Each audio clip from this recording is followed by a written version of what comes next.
À la mort de Louis XIV en 1715, la France est ruinée à cause de nombreuses guerres entreprises par le roi.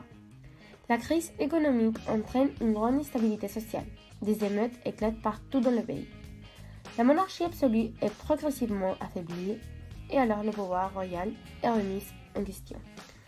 La société du XVIIe et XVIIIe siècle est divisée en trois ordres.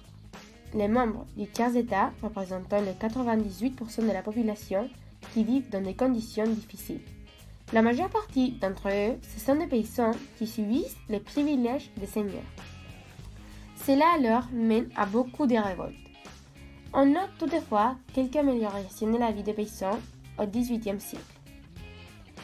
Puis, on avait la noblesse qui représentait le 1,5% de la population, dont les sœurs, les moines et les chevaliers étaient un groupe assez privilégié. Puis, nous avons les clergés qui étaient à la tête des trois ordres, représentant le 0,5% de la population, parmi lesquels se trouvaient les seigneurs et les évêques.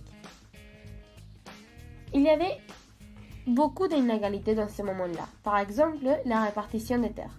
Comme on peut voir ici dans ce graphique, le 98% de la population, ce sont des tiers-États et ils n'obtiennent que le 60% des terres.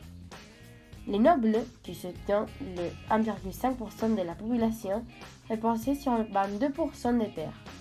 Et enfin, le clergé, qui représentait le 0,5% de la population, obtenait 8% des terres, ce qui démontrait aussi une forte inégalité.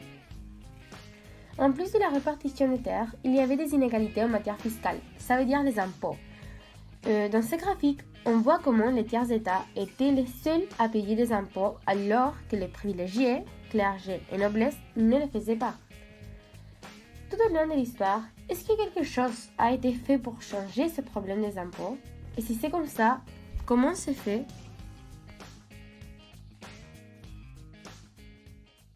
Created using Powtoon.